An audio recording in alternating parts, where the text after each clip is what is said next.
Boa noite, senhor presidente da Câmara. Boa noite a todos os vereadores presentes e os que precisaram se ausentar.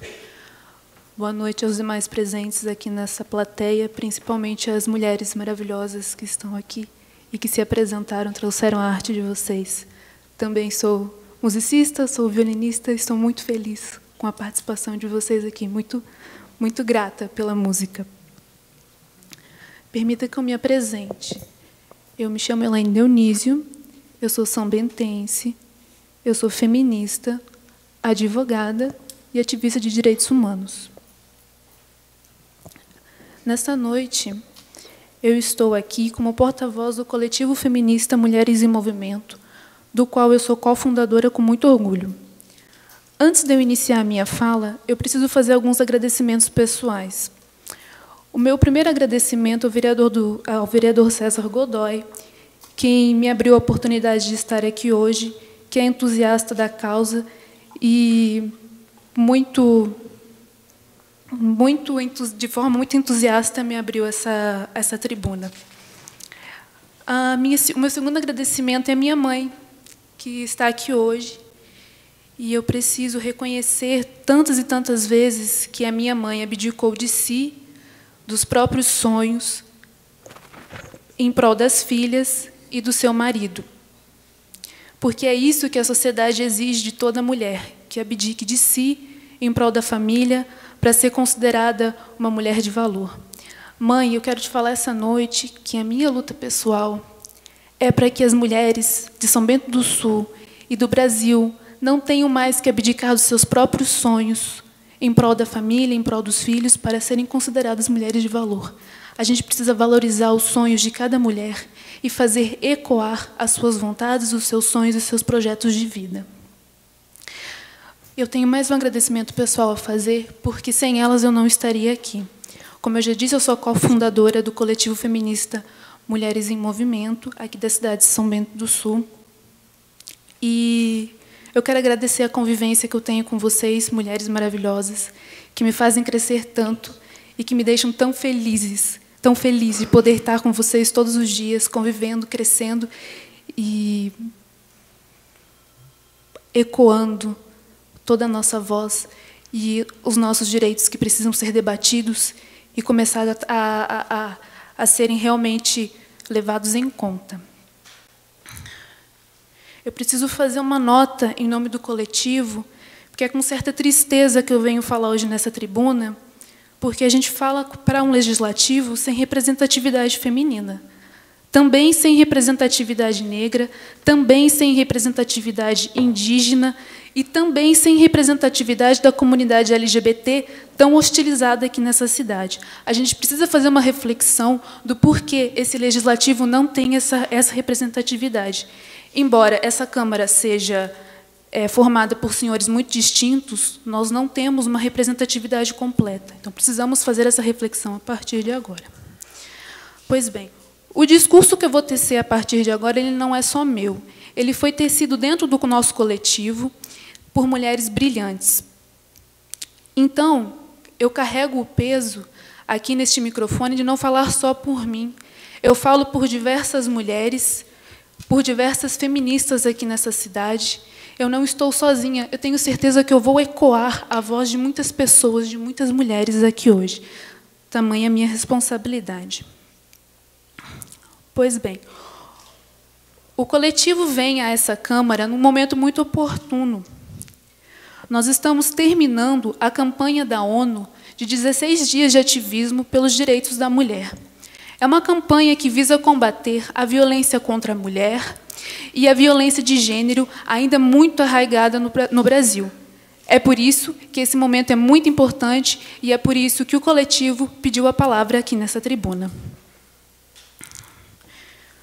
Neste momento, eu poderia tecer o discurso sobre violência física, falar sobre Maria da Penha, eu poderia falar sobre vários números de tantas e tantas mulheres no Brasil que sofrem violência doméstica, que sofrem caladas e que não têm a voz para vir reivindicar os seus direitos. Mas hoje eu vim falar de um tema muito correlato e muito importante. Decidimos no coletivo falar sobre violência simbólica. Porque essa é uma violência naturalizada, é uma violência banalizada. E justamente por ser naturalizada e banalizada é que ela é tão corrosiva para a sociedade, tão corrosiva para a alma das mulheres. E digo mais, enquanto nós, mulheres, nos calarmos diante da violência simbólica que sofremos cotidianamente, ela não deixará de existir, ela não deixará de nos limitar e de nos oprimir. Eu não vou trazer aqui conceitos acadêmicos complexos do que seria violência simbólica. Resolvemos explicar isso aqui através de exemplos que eu acho que fica mais didático. Violência simbólica começa muito cedo, ainda na infância, quando a sociedade define que existe cor de menina e cor de menino, porque você já começa a diferenciar as crianças desde cedo. A violência simbólica está muito presente também quando a sociedade diz o que é brinquedo de menino e o que é brinquedo de menino. Ela fala para a menina que ela pode brincar de boneca, que ela pode brincar de vassourinha, e fala para os meninos que eles podem brincar de carrinho, Playmobil, blocos de montar e etc. Já começa aí. A violência simbólica também está presente na infância, quando a gente ouve, quando é criança, que, olha, você não corre tão bem quanto o menino, você não é tão boa quanto o menino, ou até mesmo quando alguém olha para o menino e fala, vira homem, porque parecer mulher parece muito ofensivo. A violência simbólica é quando a gente obriga uma menininha a ser uma princesinha, dócil, como se mulher fosse feita para ser domada desde a infância. A violência simbólica é aquele assédio que a adolescente sofre todo dia na rua. É aquele moletom que ela precisa colocar na cintura para esconder o corpo dela, para ela receber menos assédio na rua. A violência simbólica é quando todas elas abaixam a cabeça com medo de encarar o agressor delas, o assediador delas e serem agredidas. A violência simbólica é quando o pai diz, você não vai namorar, porque quem manda nessa casa sou eu. Isso é violência simbólica. A violência simbólica é o medo de sair sozinha na rua e ser estuprada. A violência simbólica é ter medo de sair de casa tarde da noite por medo de ser violada. A violência simbólica é ouvir quase que cotidianamente que existe mulher para casar e mulher para se divertir. Pasmem, isso é violência simbólica. Violência simbólica é quando fotos íntimas são vazadas na internet, compartilhadas sem o consentimento, e a sociedade inteira olhar para aquela mulher e culpabilizar as vítimas, chamando ela e depreciando aquela mulher das mais variadas formas de xingamento. É engraçado porque, hipocritamente, a sociedade, quando aponta o dedo para a vítima, ela esquece de apontar o dedo para o agressor. Todo mundo esquece. E a vítima é quem sofre. A vítima é quem tem a vida destruída. E falo mais, é que merece um alerta. Não é só agressor, é aquele que compartilha. Aquele que recebe fotos íntimas vazadas é tão agressor quanto. Violência simbólica é ser educada desde cedo para odiar o próprio corpo e induzida a perseguir padrões estéticos de beleza inatingíveis. Violência simbólica é ter que aguentar estereótipos diários, como, por exemplo, mulher no volante, perigo constante, lugar de mulher é na cozinha. Vocês sabem, né? As mulheres que estão aqui tenho certeza que já ouviram isso, e é revoltante. Violência simbólica é consumir pornografia. Sim, porque pornografia é uma objetificação da mulher, é uma diminuição da sua dignidade, porque, na maior parte das vezes, as mulheres são objetificadas. Elas são retratadas de forma grotesca. Eu recomendo. Não façam isso. Vocês estarão agredindo mulheres.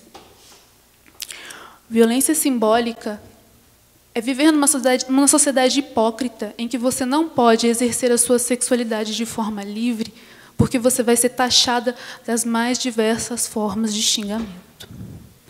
Violência simbólica é ser julgada pelo tamanho da sua saia, pela cor do seu batom ou pela altura do seu salto. Violência simbólica é ter salários mais baixos que os dos homens. Porque, pasmem, nós estamos em 2015 e isso ainda acontece. Violência simbólica é ser chamada de egoísta quando você escolhe não ser mãe. Será que isso acontece com os homens?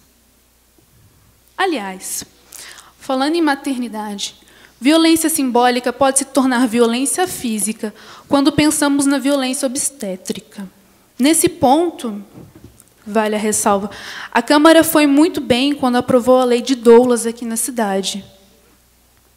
Violência simbólica é o ouvir que você vai ficar para titia, como se mulher precisasse necessariamente ter um homem para ser uma pessoa completa. Aliás, violência simbólica é tratar em estupro como se fosse sexo. São coisas muito diferentes e a gente não pode confundir nunca. Pois bem, poderíamos citar muitas e muitas outras violências simbólicas, cotidianas e invisibilizadas, mas eu preciso encaminhar minha fala.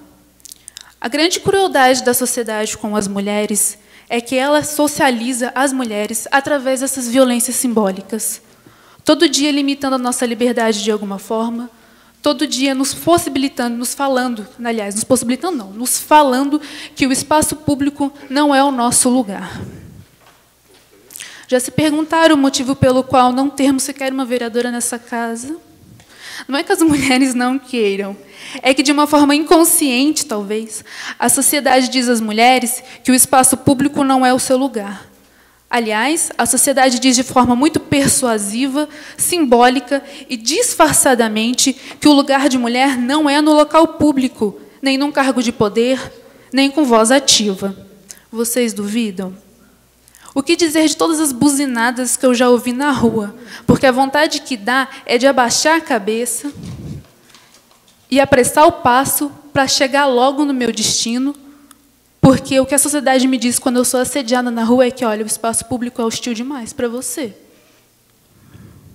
O que dizer, então, de todas as meninas e garotas em formação que estão dentro da escola e têm que engolir o discurso machista de professores? Ali eles também estão falando, olha, menina, o espaço público não é para você. O que dizer quando eu vivo num país em que a primeira presidenta da história recebe mais críticas de gênero do que críticas sobre a sua gestão pública? Eu me lembro quando a presidenta, como ela prefere ser chamada, então vamos respeitar, eu me lembro quando ela tomou posse em 2014, os comentários eram sobre a vestimenta dela, e não sobre o discurso que ela estava fazendo. Isso não aconteceu com outros presidentes. A gente só fala da vestimenta das mulheres. A violência simbólica é quando eu assisto uma sessão no Congresso e eu escuto o deputado Bolsonaro falando a outra colega da casa que só não lhe estupro porque você não merece, como se alguma mulher na vida e no mundo merecesse ser estuprada. Violência simbólica é quando eu abro meu jornal, a Gazeta, e leio o Prats mais uma vez, falando as besteiras dele lá dentro e culpando as mulheres pelas violências que elas recebem dentro de casa. Isso é uma violência simbólica que São Bento não pode mais aturar. Violência simbólica ocorre quando o então presidente da Câmara dos Deputados, o Cunha, elabora projetos de lei para proibir o anticoncepcional ou para criminalizar ainda mais o aborto. Violência simbólica é não poder escolher os rumos da minha vida. Violência simbólica é ter o meu direito ao corpo e direito ao aborto negado. Violência simbólica é ter o direito ao voto reconhecido apenas em 1934. Aliás, violência simbólica é diminuir a nossa causa aqui em São Bento do Sul. Violência simbólica foi quando essa Câmara alterou aquela lei de paradas solicitadas para as mulheres na madrugada e incluíram os homens. Porque quando vocês fazem esse tipo de alteração na lei, vocês estão dizendo que o espaço público é tão hostil para homens quanto é para mulheres. Eu quero lhes falar, senhores vereadores, que não é. Que a violência simbólica que a gente tem na sociedade, aqui em São Bento e no Brasil, torna que o espaço público seja tão hostil que as mulheres têm medo de andar na rua e de andar de ônibus. Eu posso falar pela minha experiência pessoal, que já fui assediada e quase violentada dentro de ônibus, municipais e interestaduais. Então, senhores vereadores, diante de todas essas violências simbólicas que a gente sofre todos os dias, precisamos de um certo reconhecimento aqui dentro. Senhores vereadores, eu preciso lembrar também que a idealizadora dessa lei, aqui em São Bento do Sul, está sentada aqui nessa tribuna. Ela faz parte do coletivo feminista Mulheres em Movimento. E é o dever moral de vocês modificar essa lei e fazê-la voltar para a redação original. Eu gostaria de saber se vocês têm coragem de encarar a idealizadora dessa lei nos olhos e falar que vocês não vão mudar essa lei, que não é mais projeto, já é uma lei. Senhores vereadores, eu tenho o dever moral de lutar pelos meus direitos e o dever moral de lutar pelos direitos de todas as mulheres. É a minha sina feminista de ser aguerrida, ser advogada, não ser dócil, não me calar. Muito obrigada pela atenção. Muito obrigado.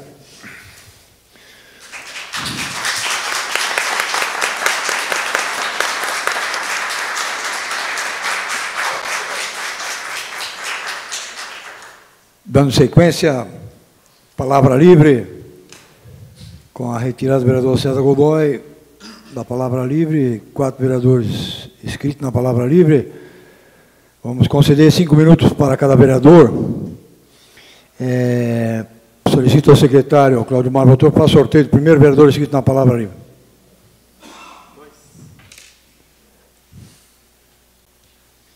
Para fazer uso da palavra, eu transmito os trabalhos da mesa diretora ao vereador, vice-presidente dessa casa, vereador Tício Vladimir Rimig.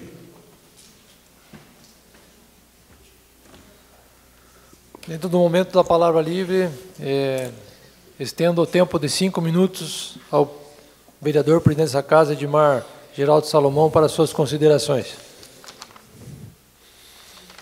Obrigado, senhor presidente.